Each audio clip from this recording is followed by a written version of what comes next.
اهلا بيكم وحلقه جديده من تكنولوجي ببساطه. دي الحلقه الاولى من تكنولوجي ببساطه، ودي حلقات شويه مختلفه عن ملخص الاخبار.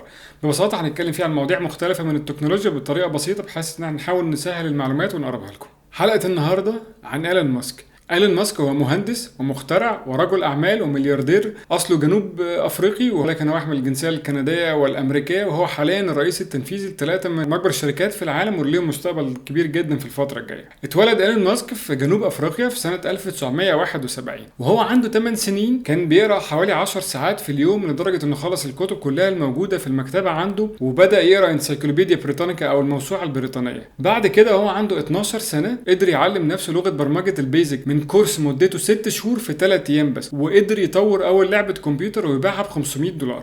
بعد كده اتنقل مع عيلته لكندا، وهو عنده 18 سنة دخل الجامعة وحصل على درجتين من الجامعة في الفيزياء والاقتصاد. بعديها انضم لجامعة ستانفورد في أمريكا عشان يعمل الدكتوراه بتاعته، وسابها بعد ما انضم بيومين بس. في سنة 1995 أسس أول شركة ليه مع أخوه، كانت شركة اسمها زيبتو. الشركة دي كانت بتقدم محتوى في زي الدليل المدن، وقدروا يقدموا المحتوى ده لمواقع كبيرة جدا زي موقع جريدة نيويورك تايمز وموقع شيكاغو تريبيون. في 1999 قدر يبيع الشركة دي لشركة كومباك اللي هي بعد كده اشتريتها اتش بي، وعرف يبيعها بحوالي $307 مليون. في نفس الوقت بعدها 1999 أسس شركة تانية اسمها اكس دوت كوم، ودي عبارة عن بنك إلكتروني أو بنك على الإنترنت.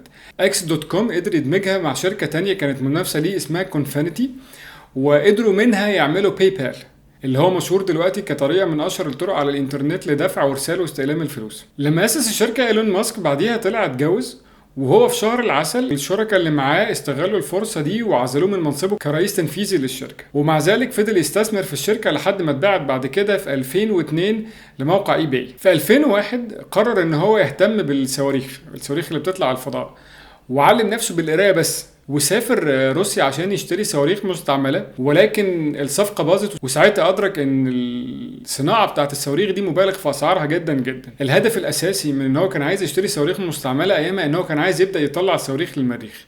في سنة 2002 أسس ثالث شركة ليه، وهي شركة سبيس اكس، اللي هي كان اهتمامها استكشاف الفضاء وبداية إرسال بعثات تجارية للفضاء. مش بس الاستكشاف زي ناسا، لكن ازاي يبدأ يعمل شغل لشركات الفضاء زي ناسا مقابل مادي وتجاري. 2002 برضو ساعتها باع موقع باي بال اللي زي ما قلنا لاي باي، وكان حصته من البيع دي حوالي $165 مليون. في 2003 بدأ يهتم بالعربيات اللي بتمشي بالكهرباء، واياميها قابل واحد من الناس المهتمين جدا بالموضوع ده من الناحية العلمية، وفي نفس الوقت صدفة في أول 2004 قابل اتنين هم مؤسسين شركة تسلا. ودي من الغلطات المشهورة جدا، ان في ناس كتير فاكرة ان ايلون ماسك هو اللي أسس شركة تسلا.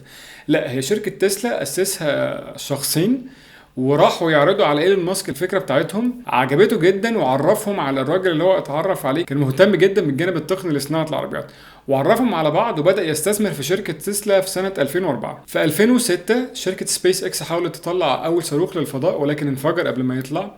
في 2006 برضو كان في حد من قرايب ايلون ماسك بدأ يعمل شركة للطاقة المتجددة، شركة اسمها سولار سيتي، وايلون ماسك كان اياميها مهتم جدا بالموضوع ده، وكان اول مستثمر مع قريبه في شركة سولار سيتي. في 2007 شركة سبيس اكس حاولت تطلع تاني صاروخ ليها في الفضاء وبرضه انفجر. في 2008 ودي كانت بدايتها من أسوأ السنين على ايلون ماسك، اولا الطلاق من الجواز بتاعه، ثانيا كل الفلوس بتاعته اللي قدر يكسبها من لما باع شركة باي بال لشركة اي باي حطها في الشركات اللي معاه كلها، يعني حطها في سبيس اكس وحطها في تسلا. تسلا تقريبا اعلنت افلاسها، وبعد كده هو اشتراها كلها وعين نفسه رئيس تنفيذي مقابل $1 في السنة. وسبيس اكس الصاروخ الثالث برضه وقع وانفجر، ولكن المرة دي كان أسوأ، لأن المشكلة إن المرة دي الصاروخ لما انفجر كان عليه 4 أقمار صناعية لشركة ناسا، ولكن حالفه الحظ في آخر 2008 وقدر فعلا يطلع رابع صاروخ الحمد لله من غير ما ينفجر، مما أدى إلى إن شركة ناسا بدأت تثق فيه وعملت معاه الصفقة قيمتها $1.6 مليار، مقابل إن هو هيعمل لها 12 رحلة للفضاء. الرحلات دي هتتضمن إن هو ينقل معدات وينقل بعد كده أشخاص للفضاء. هو خلاص هياخد الشغل بتاع ناسا بدل ما ناسا تعمله وتصرف عليه، اديته الصفقة دي فهتبدا سبيس اكس كشركه تجاريه انها تطلع الحاجات دي للناس. وبالتزامن مع ان هو قدر يعمل الصفقه دي مع ناسا، قدر يقلل تكلفه الصاروخ اللي بيطلع للفضاء حوالي 90%، من مليار دولار ل 60 مليون دولار. في نهايه 2008 شركه تسلا طلعت اول عربيه ليها. العربية دي كانت بمواصفات عبقرية طبعا كعربية بتمشي بالكهرباء. العربية بتطلع سرعتها من صفر لسرعة حوالي 96 كيلومتر في الساعة في 3.7 ثانية. العربية وهي مشحونة بالبطاريات بتقدر تمشي لحوالي 450 كيلومتر. الخبر ده ساعد شركة تسلا ان هي تقدر تاخد قرض من الحكومة الامريكية بحوالي 465 مليون دولار في 2009. في 2010 شركة تسلا عملت شراكة مع شركة تويوتا وقدرت تنزل البورصة، وقدروا يلموا فلوس لما نزلوا البورصة حوالي 220 مليون دولار. السهم اول ما نزل البورصة كان ب 17 دولار، اخر اليوم قفل السهم على 24 دولار. النهاردة السهم حوالي 250 دولار، يعني السهم من 2010 ل 2017 اللي احنا فيها زاد حوالي 10 اضعاف. في 2011 ايلون ماسك قرر انه يفكر في حاجه جديده، وهي ان الصواريخ اللي بتطلع للفضاء دايما ما بترجعش تاني. وهو قال الراجل ده ليه ما نبداش نستخدم الصواريخ التاني، يعني الصاروخ اللي هيطلع على الفضاء لا احنا نحاول نرجعه ويرجع سليم ونطلعه. والفكرة دي هتبدأ تقلل تكلفة ان الحاجة تطلع للفضاء حوالي 100 مرة اقل من التكلفة الاساسية. وفي 2012 قدر يطلع رحلة تجارية بصاروخ اسمه فالكون 9 لناسا. الصاروخ ده كان عليه حوالي 500 كيلو جرام من الاحتياجات للرواد الفضاء اللي قاعدين في محطة الفضاء الدولية، والصاروخ ده طلع من غير ما يكون عليه اي رواد فضاء. في 2013 ايلون ماسك اعلن عن حاجة جديدة اسمها الهايبر لوب. الهايبر لوب عبارة عن قطر هيمشي جوه أنبوبة، وتقريبا بيقولوا عليها مخدات هواء. القطر مش هيمشي على القضبان ولا هيبقى بمغناطيس زي ما الناس متخيله، ان في اوريدي قطر بيمشي على زي قضبان مغناطيس تقريبا في اليابان.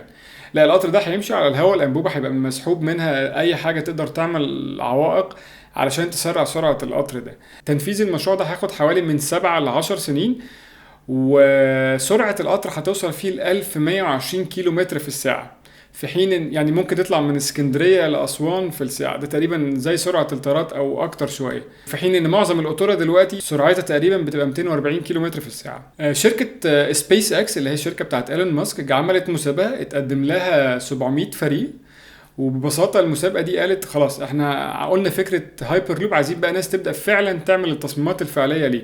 المسابقه كانت ان الناس تقدر تصمم 1 ميل من هايبر لوب في كاليفورنيا. 22 فريق كسبوا وبداوا فعلا يشتغلوا عليه. في كذا دوله بدات توعد ان هي هتبدا تعمل هايبر لوب عندها، ومن الدول في المنطقه العربيه هي الامارات قالت ان هيبقى عندها هايبر لوب في 2020 بيربط اماره دبي باماره ابو ظبي. طبعا ايلون ماسك لما قال فكره هايبر لوب كان مركز تماما في ان الهايبر لوب كله هيبقى شغال بالطاقه الشمسيه، يعني الانبوبه هيبقى تقريبا كلها عليها الواح طاقه شمسيه عشان يبقى القطر نفسه شغال بالطاقه الشمسيه، مش شغال باي حاجه ممكن تلوث البيئه. من الحاجات الظريفه في موضوع الهايبر لوب ان زي ما كلنا مبسوطين من الفكره وشايفين الفكره مفرقعه، في ناس بعد كده قالت ان الفكره دي عملها مخترع بريطاني ومسجل براءه اختراعه على سنه 1799. كانت بالظبط فكره ان القطوره ممكن تمشي على الهواء مش على القضبان الحديد، مما ان هو هيزود سرعتها ومش هيبقى فيه احتكاك معاها مع حاجه على الارض. في 2014 قرر ان هو يبني حاجه اسمها جيجا فاكتوري، وجيجا فاكتوري دي هي مصانع ضخمه جدا جدا جدا. هو بدأ فيه في 2014. هو هيبقى الثاني اكبر مبنى في العالم كله باستثمار قيمته 5 مليار دولار. المصنع ده هم شغالين فيه هيقدر ينتج كل البطاريات اللي محتاجها العربيات بتاعته، وهيقلل تكلفه البطاريات بتاعت العربيات حوالي 30%. من الحاجة العظيمة جدا في المصنع بالحجم ده والضخامة دي انه هيبقى شغال 100% بالطاقة المتجددة. وفي 2015 نجح ايلون ماسك انه يرجع صاروخ سليم الارض تاني. بجانب الاختراعات دي كلها ايلون ماسك من الاشخاص المعروفه انه كويسه جدا وبيدي دايما للمجتمع. عمل تعهد زي ما بيل جيتس عمله ومارك زوكربيرج وكذا حد تاني من الناس الاغنياء، انه تقريبا هيتبرع بمعظم ثروته للاعمال المجتمعيه والخيريه. ده بالاضافه ان هو استثمر في شركات كتيره جدا مختصه بالذكاء الاصطناعي، وان هي تعمل افكار ازاي تعمل كمبيوترات تقدر تفكر زي الناس او تبدا تطور نفسها. ايلون ماسك برضو في تسلا في خبر طلع ان هو فتح براءة اختراع تسلا للناس كلها. يعني اللي معاه حاجة زي تسلا ده، لو هو حد رجل اعمال بحت واناني جدا، يقدر يقول لا ده أنا يعني مش هقول لاي حد دي معمولة ازاي، لا ايلون ماسك هو فتحها لفترة وقال يا جماعة خلاص احنا بنعمل تسلا بالطريقة الموجودة دي، وادي الطريقة اللي احنا بنعملها، خلي الناس كلها تستفيد منها وتقدر تعملها. واخيرا هو دلوقتي شغال على فكرة مجنونة شوية، طبعا اللي فات كله كان مجنون، بس الفكرة الجديدة ان هو اللي قالها في 2001 ان هو ليه ما نقدرش نطلع المريخ، هو دلوقتي شغال على هدف ان هو في 2025 اللي هو ان شاء الله كمان حوالي 8 سنين يقدر يطلع البني ادمين يعيشوا في المريخ. وهو مش عاملها من الاستكشاف قد ما هو فعلا عايز يستكشف، ولكن هو بيحاول يقدر يعمل اي حاجة يحافظ بيها على الجنس البشري. وبكده تكون انتهت حلقة النهاردة من تكنولوجي ببساطة. اسفين لو طولنا عليكم، لو عندكم اي افكار او حابين اي مواضيع نناقشها معاكم ببساطة يا ريت تسيبوها في التعليقات، نحب نسمع ارائكم برضو، يا ريت تسيبوها لنا في التعليقات. وشكرا لكم.